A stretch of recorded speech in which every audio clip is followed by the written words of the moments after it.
Hello friends, మనం Andhra Pradesh public service commission వారు conduct చేసినటువంటి endowments department executive officers grade 3 ఎగ్జామ్లో రామాయణానికి సంబంధించి క్వశ్చన్స్ ఒకసారి అబ్జర్వ్ చేద్దాం. ఫస్ట్ క్వశ్చన్ వచ్చి, మండోదరి ఎవరు? ఆమె వంశం ఏమిటి? మండోదరి రావణుడి భార్య అని తెలిస్తే మనకి ఆన్సర్ వచ్చేస్తుంది. రావణుడి చెల్లెలు అన్నారు, ఫస్ట్ ఆప్షన్ ఎలిమినేట్ అయిపోతుంది. సెకండ్ ఆప్షన్లో రావణుడి భార్య కరెక్ట్ ఆన్సరు. థర్డ్ ఆప్షన్లో విభీషణుడి భార్య అన్నారు. ఫోర్త్ ఆప్షన్లో శూర్పణఖ కుమార్తె. మనకి సెకండ్ ఆప్షన్లో రావణుడి భార్య, ఆమె వంశం ఏమిటి అని కూడా క్వశ్చన్ అడిగారు. రాక్షసరాజు మయాసురుని కుమార్తె. మనకి అసురుల శిల్పి మయాసురుడు. లంకా నగరం కూడా నిర్మించింది ఎవరంటే మయాసురుడు. తర్వాత మనకి సెకండ్ క్వశ్చన్ చూసుకుంటే, రామాయణంలో సీతాపహరణం జరిగినట్లు ప్రసిద్ధమైన వనవాస కాలానికి సంబంధించిన ప్రదేశం ఏది అని క్వశ్చన్ అడిగారు. మనకి ఆన్సర్ వచ్చి ఆప్షన్ 1 పంచవటి. చిత్రకూటం నుంచి పంచవటికి వస్తారు. ఈ చిత్రకూటం, పంచవటి, దండకారణ్య ప్రాంతంలో ఉంటాయి. సీతాపహరణ జరిగిన తర్వాత రామలక్ష్మణులు కిష్కింద ప్రదేశానికి వెళ్ళడం జరుగుతుంది. తర్వాత క్వశ్చన్ వచ్చి, తాటక అనే రాక్షసుని ఎవరు చంపారు, ఎందుకు? తాటకని సంహరించింది రాముడు అని తెలిస్తే 2 ఆప్షన్స్ ఎలిమినేట్ అయిపోతాయి, లక్ష్మణుడు, భరతుడు. ఇక మిగిలిన ఆప్షన్స్ ఆప్షన్ 1, ఆప్షన్ 3. రాముడు ఎందుకు చంపారు అనేది మనకి ఆప్షన్ 1లో ఆమె విశ్వామిత్రుని ఆశ్రమంపై దాడి చేసినందుకు అన్నారు, ఇన్కరెక్ట్. రాముడు తాటకను ఎందుకు సంహరించాడంటే విశ్వామిత్రుని ఆజ్ఞతో చంపాడు, ఆమె స్త్రీ అయినప్పటికీ. కాబట్టి ఆప్షన్ 3 మనకి ఆన్సర్. మనకి రామాయణానికి సంబంధించి క్వశ్చన్స్ అన్నీ కూడా మనం 10వ తరగతి ఉపవాచకం మన ఇతిహాసం రామాయణం చదవడం ద్వారా మనం ఆన్సర్ చేయడానికి వీలుగా ఉంటుంది. ఫర్ ఎగ్జాంపుల్, సుందరకాండలో హనుమంతులు వారు సీతమ్మ వారి కోసం వెతుకుతున్నప్పుడు మండోదరి దేవిని చూసి హనుమంతుడు సీత అని భ్రమించారు. మండోదరి ఎవరు? రావణుని భార్య మండోదరి. రావణుని భార్య మండోదరి అని తెలిస్తే మన క్వశ్చన్కి ఆన్సర్ చేయొచ్చు. ఇది సుందరకాండలో ఉంటుంది రామాయణంలో. తరువాత మనకి పంచవటి గురించి. పంచవటి దగ్గర మనకి శూర్పణఖ, అదేవిధంగా రావణాసురుడు సీతాదేవిని అపహరించడం ఉంటుంది అరణ్యకాండలో. తరువాత మనకి బాలకాండలో తాటక వధ గురించి. తాటక వధ మనకి ఇక్కడ చూస్తే రాముడు ఆలోచిస్తూ ఉంటాడు. అప్పుడు విశ్వామిత్రుడు ఆమె స్త్రీ అని ఆలోచించొద్దు, స్త్రీ అని ఎలా చంపాలనే సంశయం వద్దు, అధర్మ పారాయణ అయిన తాటకను చంపితే దోషం రాదని కర్తవ్యమును ఉపదేశించారు. వెంటనే రాముడు దృఢనిశ్చయుడై అంజలి ఘటించాడు. మీరు చెప్పినట్లుగా నడుచుకొమ్మని మా నాన్నగారు నన్ను ఆదేశించారు, వారి ఆజ్ఞ నాకు శిరోధార్యమని పితృవాక్య పరిపాలనాశక్తిని చాటారు. అలాగే గురువు ఆజ్ఞను పాలించడం శిష్యునిగా తన కర్తవ్యమని భావించి తాటక వధను గావించారు. శ్రీరాములు వారు తాటకను ఎందుకు వధించారంటే విశ్వామిత్రుని ఆజ్ఞ స్త్రీ అయినప్పటికీ. అదే మనకి ఆన్సరు. మనకి బాలకాండలో ఉంటుంది రామాయణంలో. తర్వాత క్వశ్చన్స్ చూద్దాం. శబరి ఎవరు? శబరి మనకి అడవిలో నివసించే రాముని భక్తురాలు. Answer option 2.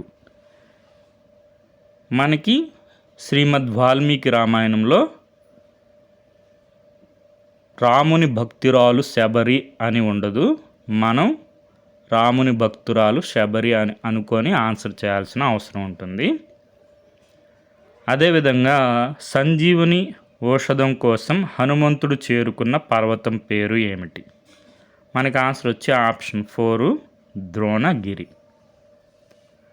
10వ తరగతి తెలుగు ఉపవాచకంలో మనకి శబరి గురించి కబంధుడు సూచించిన మార్గంలో ప్రయాణిస్తూ పంపా సరస్సు ప్రాంతానికి చేరారు రామలక్ష్మణులు. ఆ తీరంలో ఉన్న శబరి ఆశ్రమానికి వెళ్ళారు. అది మతంగముని ఆశ్రమం.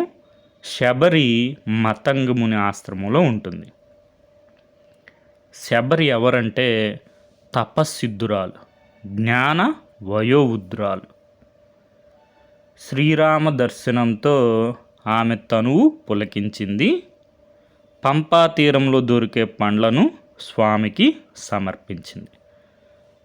శ్రీరాములు వారికి ఆతిథ్యం ఇచ్చింది శబరి. మనం శ్రీరాములు వారు భక్తురాలు అనుకోవచ్చు. శ్రీరాముని భక్తురాలు అడవిలో నివసించింది. తర్వాత అరణ్య కాండలో ఉంటుంది ఇది. తర్వాత వచ్చి మనకి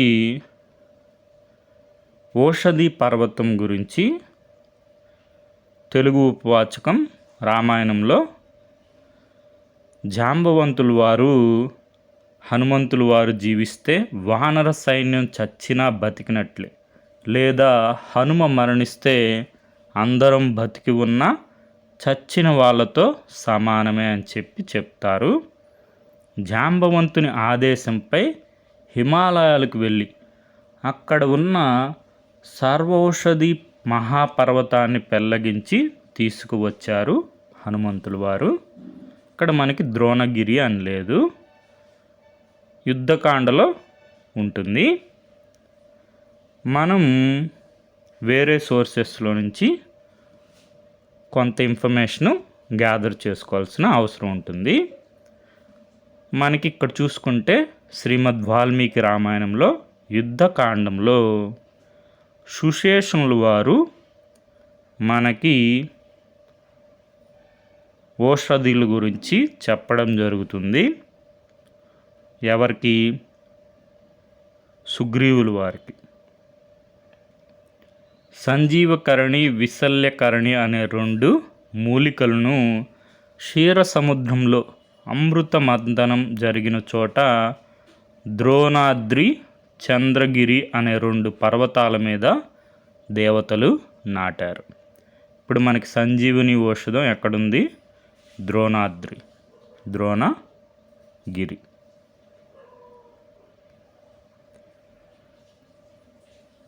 మనకి క్వశ్చన్స్కి అఫీషియల్ కీలో ఆన్సర్స్ చూసుకుంటే మండోదరి ఎవరు? ఆమె వంశం ఏమిటి? రావణుడి భార్య, రాక్షసరాజు మయాసురుని కుమార్తె. రామాయణంలో సీతాపహరణం జరిగినట్లు ప్రసిద్ధమైన వనవాస కాలానికి సంబంధించిన ప్రదేశం ఏది? పంచవటి. తాటక అనే రాక్షసుని ఎవరు చంపారు? ఎందుకు? రాముడు. ఆమె స్త్రీ అయినప్పటికీ విశ్వామిత్రుని ఆజ్ఞతో చంపాడు. శబరి ఎవరు? అడవిలో నివసించే రాముని భక్తురాలు. సంజీవుని ఔషధం కోసం హనుమంతుడు చేరుకున్న పర్వతం పేరేమిటి? మనకి కైలాస పర్వతం దగ్గర ఉంటుంది, ద్రోణగిరి. ఈ సంజీవుని ఔషధం గురించి మనకి రామాయణంలో సుషేనుడు చెప్తారు, అదేవిధంగా జాంబవంతులు వారు కూడా చెప్పడం జరుగుతుంది. తర్వాత శ్రీరాముడు ఏ వంశానికి చెందినవాడు? సూర్యవంశం. అదేవిధంగా రామాయణంలో దాశరథి అని ఎవరిని పిలుస్తారు? దాశరథి కరుణ పయోనిధి. రాముడిని దాశరథి అని పిలుస్తారు. దశరథుడి కుమారుడు శ్రీరాముడు. రామనవమి ఏ తెలుగు నెలలో జరపబడుతుంది? చైత్రమాసంలో శ్రీరామనవమి వస్తుంది. రామాయణంలో రెండవ కాండం ఏది? మొదటి కాండ బాలకాండ, ఇది ప్రీవియస్ క్వశ్చను. ఇప్పుడు మనకి రెండవ కాండం అడిగారు. రెండవ కాండ అయోధ్యకాండ. నెక్స్ట్ క్వశ్చన్ వచ్చి లక్ష్మణుడి భార్య పేరు ఏమిటి? మనకు తెలుసు కదా, మండోదరి రావణాసురుని భార్య, కాబట్టి ఆప్షన్ 1 ఎలిమినేట్ అయిపోతుంది. ఉత్తర మనకి మహాభారతంలో వస్తుంది. ప్రియంవద కాదు, ఊర్మిళాదేవి నిద్ర అని కూడా ఉంటుంది. లక్ష్మణుని భార్య పేరేమిటి? ఊర్మిళ. మనకి సీతారాముల కళ్యాణంతో పాటు భరత శత్రుఘ్నులు లక్ష్మణుల వారికి కూడా కళ్యాణం జరుగుతుంది. జనకుడు తన కుమార్తెలైన సీతను ఊర్మిళను రామలక్ష్మణులకి ఇవ్వడం జరుగుతుంది. శ్రీరాముని భార్య పేరు సీతాదేవి, లక్ష్మణుని భార్య పేరు ఊర్మిళాదేవి. అదేవిధంగా తమ్ముడి కుశధ్వజుని కుమార్తెలు. ఎవరు తమ్ముడు?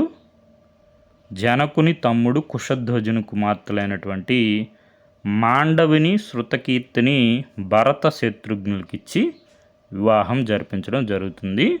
ఇక్కడి నుంచి మనకి రాబోయే ఎగ్జామ్స్లో క్వశ్చన్స్ వచ్చే అవకాశం ఉంది.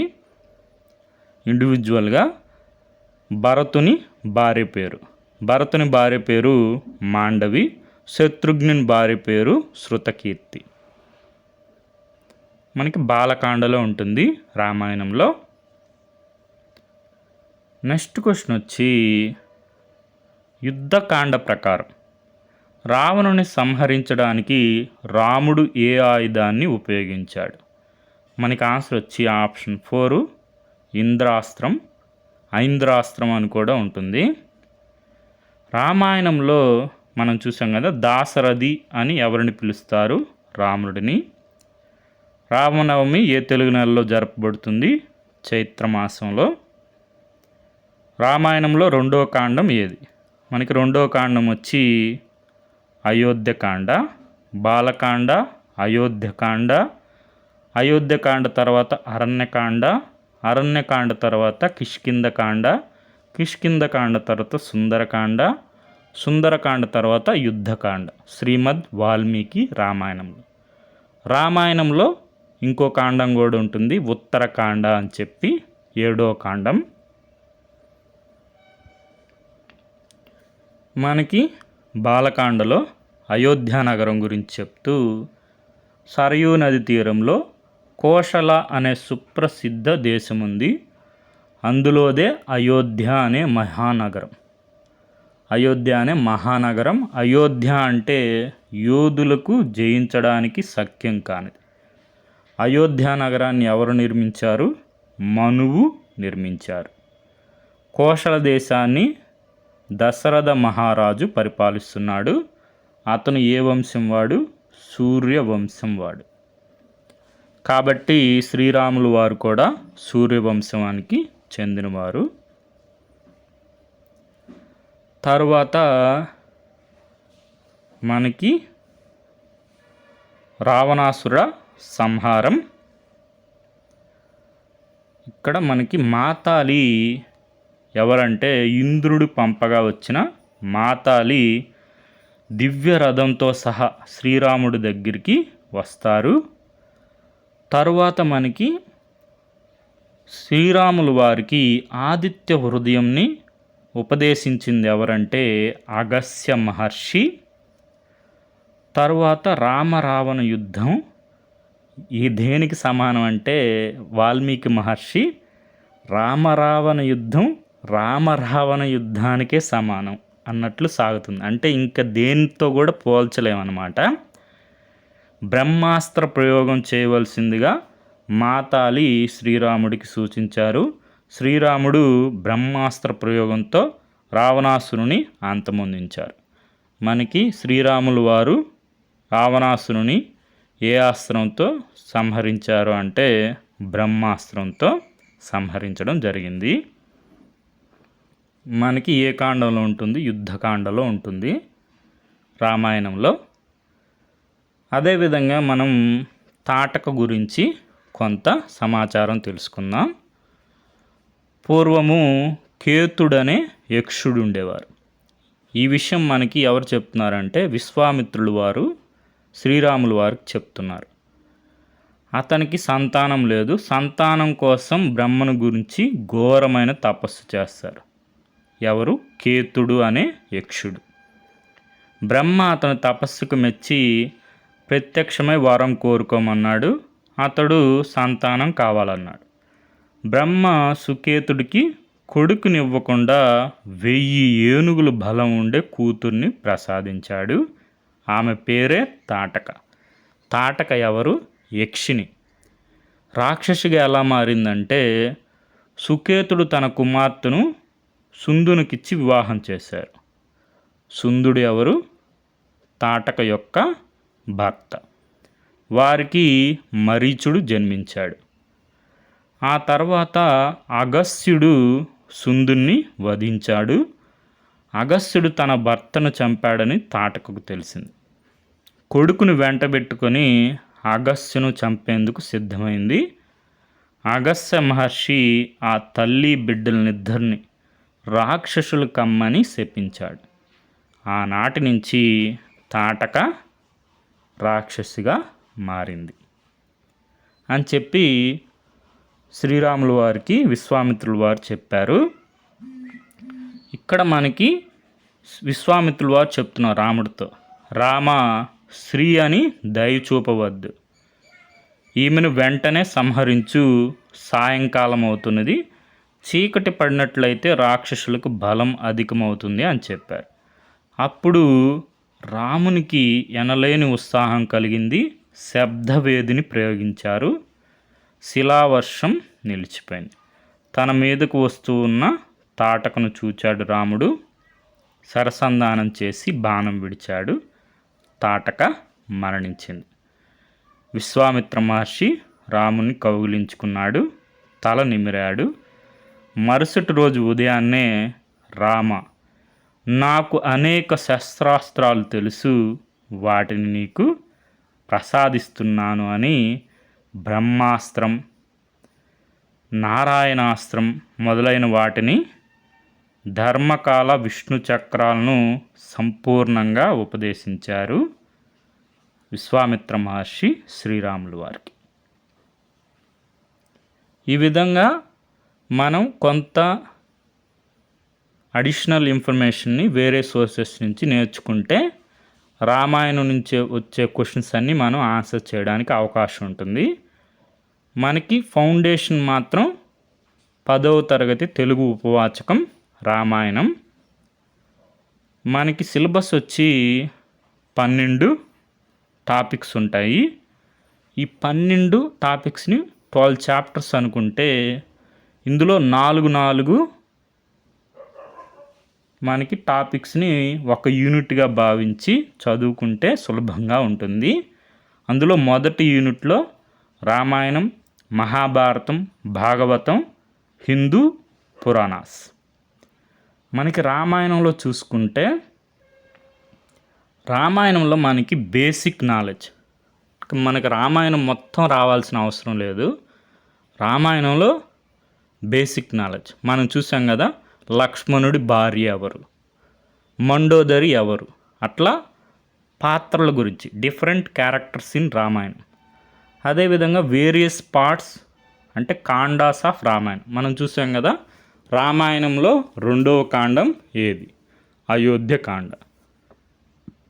డైనిస్టీస్ మెన్షన్డ్ ఇన్ రామాయణం అంటే మనకి శ్రీరాములు వారు ఏ వంశానికి చెందినవారు? సూర్యవంశానికి చెందినవారు. అదేవిధంగా basic knowledge about various places mentioned in Ramayanam. మనం చూసాం కదా, సీతాదేవిని రావణాసురుడు ఎక్కడ అపహరించాడు? పంచవటి. ఈ విధంగా మనకి క్యారెక్టర్స్, కాండాస్, తర్వాత dynasties, various places mentioned in Ramayana.